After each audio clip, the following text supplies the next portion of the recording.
नमस्कार दोस्तों, इस वीडियो में आप सभी का स्वागत है। हमारी लास्ट क्लास में हमने शब्द का वर्गीकरण के बारे में पढ़ा था, जिसमें हमने जाना था कि शब्दों को वर्गीकृत किया गया है 4 प्रकार से। कौन-कौन से? पहला है हमारा उत्पत्ति, स्रोत, इतिहास के आधार पर। दूसरा है रचना या बनावट के आधार पर और तीसरा है अर्थ के आधार पर। चौथा है हमारे पास व्याकरणिक रूप या प्रयोग के आधार पर। इसमें हम जो इसका पहला प्रकार है उत्पत्ति या स्रोत या इतिहास के आधार पर, इसको जो है हम पढ़ चुके हैं। देख लेते हैं इसके आधार पर कैसे वर्गीकृत किया गया है। इसके आधार पर वर्गीकृत किया गया है 5 प्रकार से।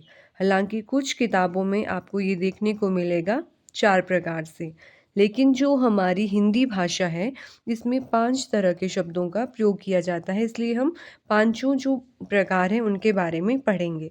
पहला है हमारा तत्सम शब्द, मतलब मूल भाषा का जो शब्द है उसको वैसा का वैसा ही प्रयोग किया जाता है हमारी हिंदी भाषा में। जैसे अग्नि, अग्नि क्या है? मूल भाषा संस्कृत का शब्द है, तो इसको अगर हम वैसे ही प्रयोग करेंगे तो वो हमारा तत्सम शब्द होगा। तद्भव शब्द, जैसे अग्नि का आग, तो आग क्या है? हमारा आग है हमारा तद्भव शब्द। देशज शब्द, देशज शब्द वो शब्द हैं जिनके स्रोत का कोई पता नहीं है कि वो किस भाषा से लिए गए हैं। विदेशज शब्द, जो विदेशी भाषाओं से हिंदी भाषा में आए हैं।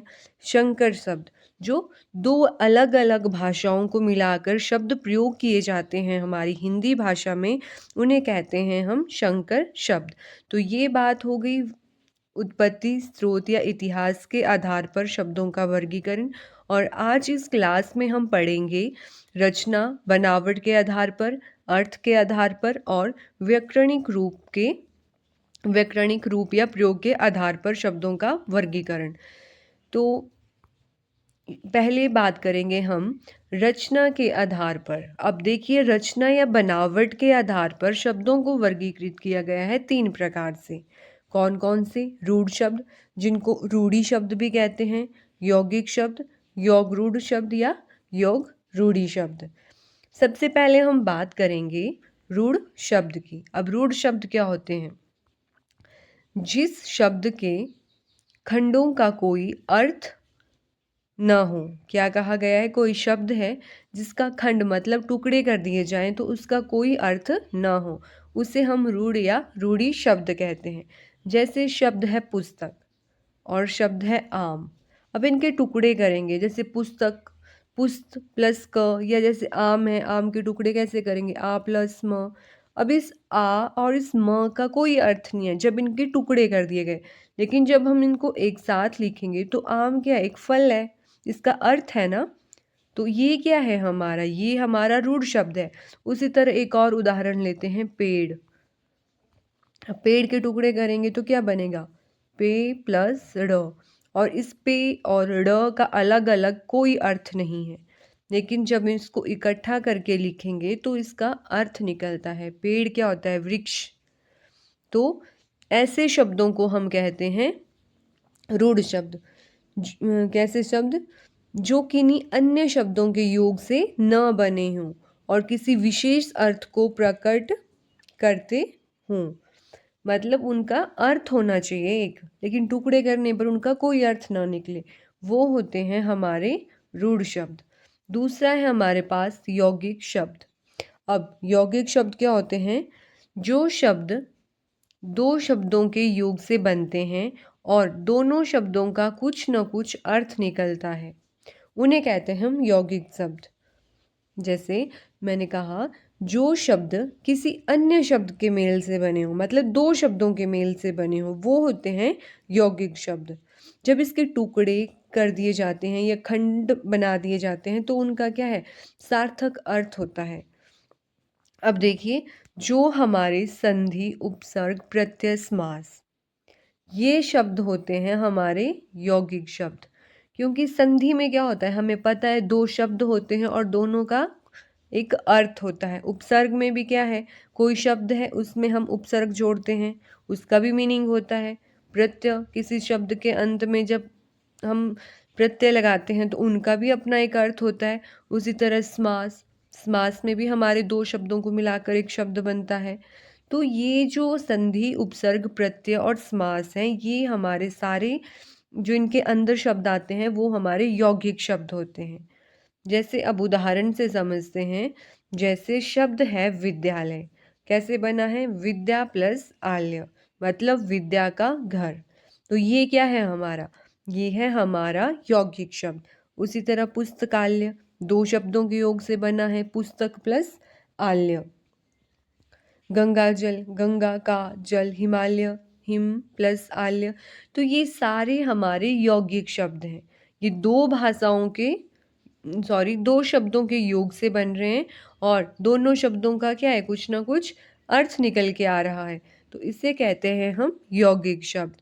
अब आगे है हमारे पास तीसरा, योग रूढ़ या योग रूढ़ी शब्द। ये क्या होते हैं? जो शब्द दो शब्दों के योग से बने हों किंतु अपने साधारण अर्थ को छोड़कर विशेष अर्थ प्रकट करें, वे होते हैं हमारे योग रूढ़ शब्द। अब देखिए इसमें क्या कहा गया है? जो शब्द दो शब्दों के योग से मिले हो। ये देखिए, ये वाली बात यहाँ भी है यौगिक शब्दों में भी, कि दो शब्दों के योग से मिलकर बने हों। लेकिन इसमें क्या कहा गया है कि दो शब्दों के योग से तो मिलें, लेकिन वो क्या करें? वो अपने अर्थ को छोड़कर कोई विशेष अर्थ प्रकट करें, उसे कहेंगे हम योग रूढ़ शब्द। अब जो बहुब्रीहि समास है हमारा, उसके जितने भी शब्द हैं वो आते हैं हमारे योग रूढ़ शब्द में। क्योंकि बहुब्रीहि समास में क्या होता है? जो शब्द होता है वो अपने अर्थ को छोड़कर एक विशेष अर्थ प्रकट करता है। उदाहरण के लिए हमारे पास यहाँ पर शब्द हैं कमल, नयन, पीताम्बर, दसानन। अब दसानन क्या है? दस है आनंद जिसके, किसको बोलते हैं? अब इसका अर्थ हम ये नहीं लेंगे कि दस है आनंद जिसके, हम लेते हैं इसका अर्थ रावण। दस मुख, दस है मुख जिसके, मतलब रावण। रावण के ही है ना दस मुख। उसी तरह यहाँ पे इसका मीनिंग ये नहीं लेंगे हम कि पीले हैं वस्त्र जिसके, या कमल के समान नहीं। हम उस पर्टिकुलर जो जिसके लिए ये बात कही गई है उस व्यक्ति को या उस चीज़ को लेते हैं। जैसे 10 मुख में क्या है? हमने 10 मुख, हमें पता है 10 मुख है रावण के, तो 10 मुख का अर्थ होगा रावण से, मतलब अपना अर्थ छोड़कर विशेष अर्थ प्रकट करते हैं हमारे योग रूढ़ शब्द। और बहुव्रीहि समास में जितने भी शब्द होते हैं वो हमारे योग रूढ़ शब्द होते हैं। तो ये बात हो गई रचना या बनावट के आधार पर शब्दों के वर्गीकरण की। अब देखिए ये कुछ लिस्ट है हमारे पास यहाँ पे रूढ़ी शब्दों की, यौगिक और योग रूढ़ी शब्द। अब जैसे कल, मैंने कहा कि ये जो हमारे रूढ़ी शब्द होते हैं इनके टुकड़े कर दिए जाएं तो इनका कोई अर्थ नहीं निकलता। अब कल का तो अर्थ है, लेकिन क प्लस ल इसका कोई अर्थ नहीं है। उसी तरह कर का भी कोई अर्थ नहीं है।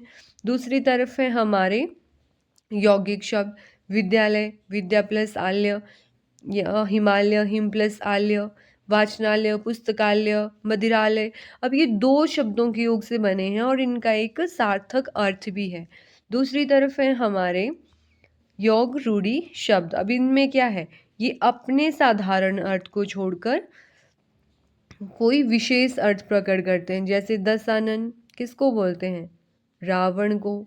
उसी तरह 10 मुख रावण। तो ये सारे क्या हैं? ये उदाहरण हैं हमारे योग रूढ़ी शब्दों के। आप इनको पढ़ सकते हैं, यहाँ से मैंने लिस्ट डाली हुई है। इसके बाद हम आगे डिस्कस करेंगे अर्थ के आधार पर शब्दों का वर्गीकरण। अब अर्थ के आधार पर शब्दों को वर्गीकृत किया गया है 5 प्रकार से। कौन कौन से? पहला है एकार्थ शब्द। नाम से पता लग रहा है एकार्थ शब्द मतलब एक ही अर्थ होगा जिस शब्द का। दूसरा है हमारे पास अनेकार्थ शब्द। अनेक अर्थ मतलब अनेक अर्थों वाला शब्द। अनेक अर्थ निकलते हैं जिस शब्द के, उसको कहते हैं हम अनेकार्थ शब्द। उसके आगे है तीसरा समानार्थक शब्द। अब समानार्थक शब्द कौन होते हैं? पर्यायवाची शब्द, मतलब जिनके समान अर्थ होते हैं उनके। जैसे हमारे पास शब्द है यहाँ पे धरा। धरा शब्द है। अब धरा का समानार्थक या पर्यायवाची शब्द क्या होता है? पृथ्वी। ये हो गया धरा का समानार्थक या पर्यायवाची शब्द। आगे है हमारे पास विपरीतार्थक शब्द, जिसको हम बोलते हैं विलोम शब्द। अब विलोम शब्द, जैसे इसी शब्द को ले लेते हैं धरा को। इसका पर्यायवाची तो हुआ पृथ्वी, लेकिन इसका हमने विलोम लेना होगा, तो विलोम शब्द क्या होगा? आकाश। क्योंकि धरा क्या होता है? धरा होता है पृथ्वी, और इसका उल्टा हो जाएगा आकाश। इसके बाद आगे है समरूपी भिन्नार्थक शब्द। अब समरूपी भिन्नार्थक शब्द का मतलब है कि शब्द ऐसे होंगे जो देखने में एक जैसे लगेंगे, लेकिन उनका अर्थ अलग होगा। जैसे शब्द है अवधि प्लस अवधि। अब अवधि का अर्थ होता है समय, और इस अवधि का मतलब क्या है? ये एक भाषा है। अब देखिए, इनमें देखने में दोनों एक जैसे लग रहे हैं, उच्चारण में मात्र थोड़ा सा अंतर है। यहाँ पे क्या है? छोटी ई की मात्रा है, और यहाँ पर बड़ी ई की मात्रा है, और इसी मात्रा के कारण जो है इनका अर्थ भी परिवर्तित हो जाता है।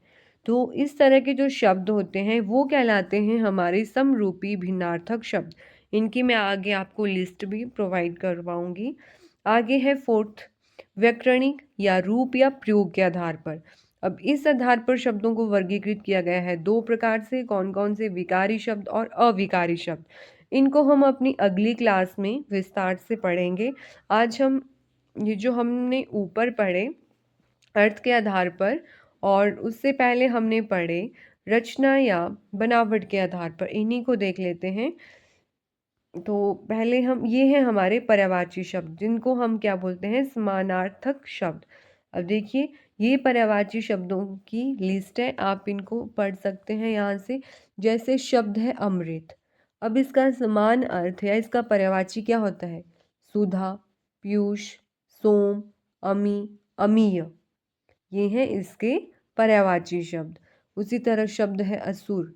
असुर का अन्य अर्थ क्या होता है? राक्षस, दानव, निशाचर, दैत्य, रजनीचर। फिर शब्द है अग्नि। अग्नि का होता है आग, अनल, पावक, वायुसंख, दहन, ज्वाला। इधर शब्द है अन्न। अन्न का अर्थ होता है अनाज, शस्य, धान्य, गल्ला। अच्छा, अच्छा का होता है शुभ, उपयुक्त, उचित, सौम्य, उत्तम, श्रेष्ठ, बढ़िया। इसी तरह से यहाँ पर और भी पर्यायवाची शब्द हैं। आप वीडियो को रोक कर इनको पढ़ सकते हैं। देखिए, एग्ज़ाम के पॉइंट ऑफ व्यू से ये इम्पॉर्टेंट है, और अन्य किताबों पर भी आपको जहाँ भी पर्यायवाची शब्द मिलते हैं आप इनको पढ़िए, इनका बार बार अभ्यास कीजिए, ये तभी आपको याद रहेंगे। फिर है हमारे विपरीतार्थक शब्द, जिनको हम क्या कहते हैं? विलोम शब्द भी कहते हैं। जैसे आदि का अंत, आय का व्यय, अध, इति, आर्द्र, शुष्क, अति, अल्प, आद्य, अंत, अर्पण, ग्रहण, आकाश, पाताल, आरंभ, अंत, आदर, निरादर। ये उल्टे हैं। जैसे आरंभ है, आरंभ का मतलब होता है शुरू करना, और अंत का मतलब है ख़त्म करना। उसी तरह आदर, हम किसी का आदर सम्मान करते हैं, कोई हमारे घर आता है हम उसको उसकी रिस्पेक्ट करते हैं, वो होता है आदर। और निरादर हो गया, कोई हमारे घर पर आ गया और हम उससे कह रहे हैं कि भाई तू क्यों आया मेरे घर, तो वो क्या है? वो उसका निरादर है, आदर का उल्टा हो गया, निरादर हो गया। इसी तरह जैसे यहाँ पे है अच्छा, बुरा। अब अच्छे का उल्टा क्या है? बुरा है। किसी के साथ अच्छा हो रहा है तो उसको हम अच्छा कहेंगे, लेकिन अच्छा का उल्टा हो जाता है, बुरा हो रहा है उसके साथ, तो वो उल्टा हो गया इसका। जैसे आगे पीछे, आगे है उसका उल्टा पीछे होगा। तो ये क्या है? ये हैं हमारे विपरीतार्थक शब्द, या जिसे हम विलोम शब्द भी कहते हैं। आप इनको पढ़ लीजिएगा। फिर है हमारा श्रुति समभिन्नार्थक शब्द, जिन्हें हम समचो समोच्चारित वाक्य सहित भी समोच्चारित शब्द भी कहते हैं। ये वाक्य सहित दिए हुए हैं यहाँ पे। इनमें जैसे हमने ऊपर पढ़ा था कि दो शब्द हैं, वो देखने में तो एक समान लगते हैं, लेकिन उनके अर्थ में अंतर पाया जाता है। जैसे शब्द है यहाँ पर, पहला है हमारे पास अंश, और दूसरा है अंश। अब देखिए, स अलग अलग है यहाँ पे।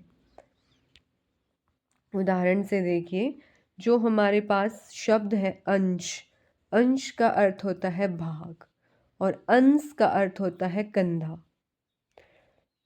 उच्चारण एक जैसा ही है, थोड़ा सा अंतर है श और स के उच्चारण में, और उसी के आधार पर इनका अर्थ भी अलग अलग है।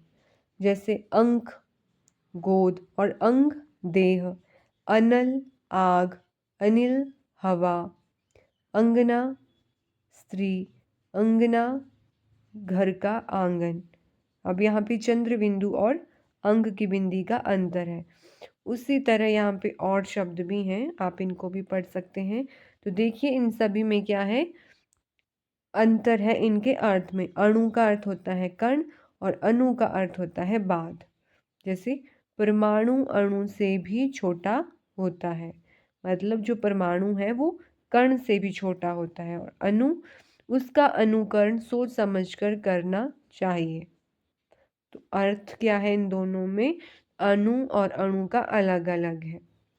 तो ये हो गया, आज हमने पढ़ा रचना और बनावट के आधार पर शब्दों का वर्गीकरण। उसके बाद हमने किया अर्थ के आधार पर, और हमने इनके कुछ उदाहरण भी देखे, शब्दावली देखी। देखिए एग्ज़ाम में इन सभी से क्वेश्चन देखने को मिलता है, तो आप इनका जितना अभ्यास करेंगे ये उतने अच्छे से आपको समझ आएंगे और चीज़ें याद रहेंगी। और अगली जो हमारी क्लास है उसमें हम जो इसका लास्ट पार्ट हमारे पास बचा, व्याकरणिक रूप या प्रयोग के आधार पर शब्दों का वर्गीकरण, उसके बारे में पढ़ेंगे।